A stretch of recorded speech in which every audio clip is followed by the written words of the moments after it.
Seguimos hablando sobre trauma facial. El especialista en cirugía bucomaxilofacial, Andrés León, nos sigue acompañando.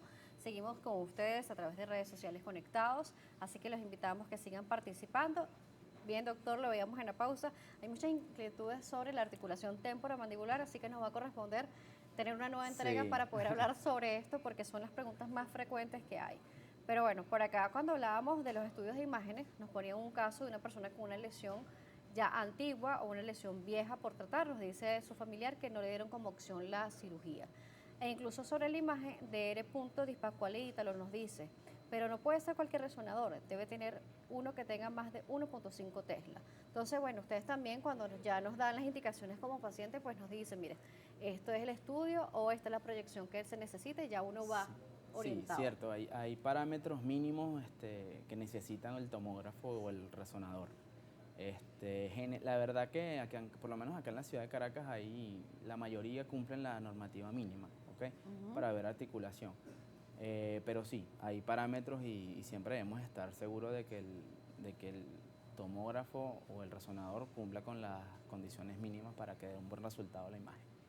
Ahora, doctor, con respecto a traumas faciales, por ejemplo, tomamos uno de los más frecuentes que nos decía, accidentes de tránsito, donde sufre bastante toda la estructura del paciente. Todo trauma que tenga alguna lesión, por ejemplo, de fractura, debe ser operado, debe ser intervenido o hay algún tipo de abordaje distinto. Por ejemplo, cuando vemos articulaciones distintas en nuestro cuerpo, que a veces son inmovilizadas y ya. Sí. En el rostro, en la cara, en la estructura, ¿hay otras alternativas que no sean quirúrgicas? Sí, mira, sí hay alternativas no quirúrgicas. De hecho, las fracturas se pueden dividir basándonos en su tratamiento Ujú. en eso.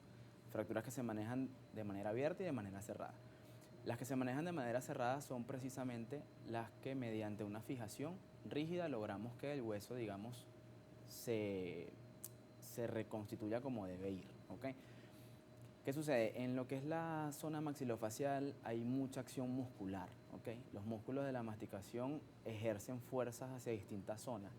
Entonces hablamos de trazos de fractura si son favorables o desfavorables, ¿ok? Cuando el trazo de fractura es favorable, es decir, que la musculatura aproxima los trazos, podemos manejar la fractura de manera cerrada sin cirugía, ¿ok?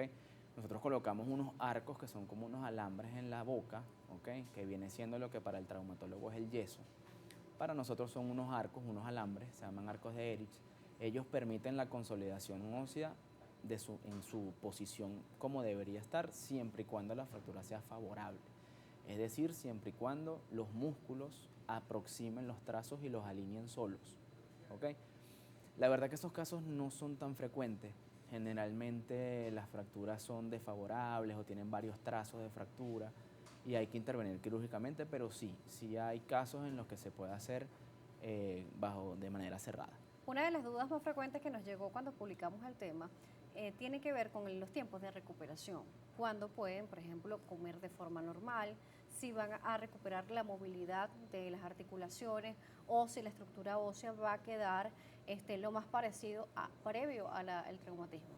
Sí, mira, de hecho una de las indicaciones que por la cual nosotros siempre aconsejamos operar al paciente, o sea, Ujú. tratarlo de manera abierta, quirúrgicamente, es que logramos una función temprana. O sea, es decir, nosotros operamos y ya al día siguiente el paciente puede movilizar su boca. No vamos a hablar de que va a comer perfecto porque hay una fase inflamatoria que es normal postoperatoria, pero el paciente ya entra en función.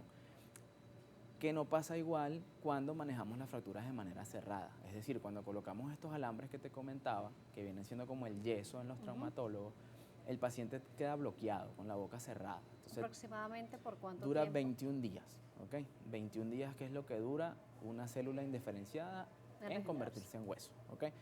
Entonces, por eso a veces uno, aunque la fractura se pueda manejar cerrada con los alambres, a veces le decimos al paciente, es mejor operarte porque tiene función temprana, no vas a durar 21 días con la boca cerrada totalmente.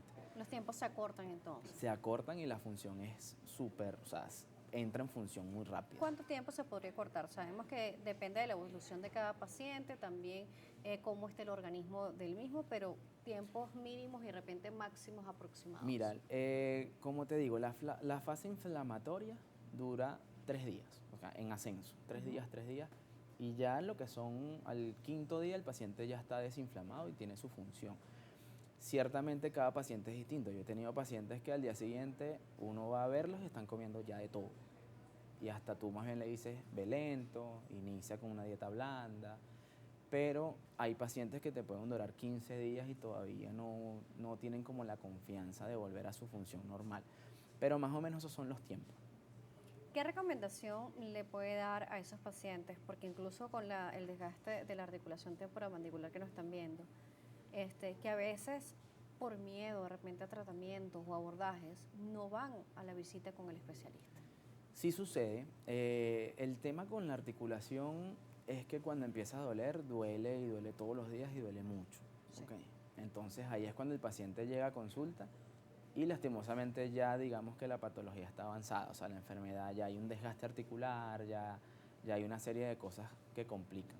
Hay signos muy, digamos, clínicos que son muy particulares, como es el bruxismo, que es como medio común, la gente sufre de bruxismo, es un término, digamos, que se domina en el común. Sí, se ha popularizado mucho. Exactamente. Cuando el paciente se da cuenta o cree o piensa que es bruxómano, ese es el momento ideal de ir porque ahí no hay dolor. Generalmente no hay dolor más que muscular, no es algo tan severo que vaya a llevarnos a una cirugía. Claro. Ese es el momento ideal de ir. E incluso si tienen una lesión vieja, como es el caso que nos planteaban, y tienen duda y quieren saber si hay alguna alternativa quirúrgica o no, también visitar al especialista. Sí, siempre el especialista es el que te va a guiar, que te va a decir, mira, está esta alternativa, está esta es más invasiva, esta es menos invasiva, y la decisión, bueno, se toma en conjunto. Por supuesto, doctor. Se nos terminó el tiempo, se nos fue bastante rápido, pero queremos que le ofrezca a las personas que nos están viendo el método de contacto. Mira, mis redes sociales, od.andresleon en Instagram y mi número de teléfono 0424-242-6149. Lo repetimos más lento, doctor. 0424-242-6149. Cualquier duda, yo la verdad que por esas vías adelanto bastante la consulta, pero definitivamente hay momentos en el que tengo que decirle al paciente, acércate.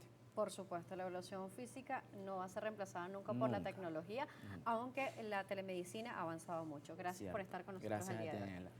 El especialista en cirugía bucomaxilofacial, Andrés León, nos estuvo acompañando. Su cuenta od.andresleón, nuestras cuentas, @DanielaJSalas y @salud_gb. Será hasta la próxima oportunidad. ¿Cómo prevenir la viruela del mono? Lava tus manos frecuentemente con agua y jabón, especialmente después de tocar superficies públicas para evitar el contagio de la enfermedad.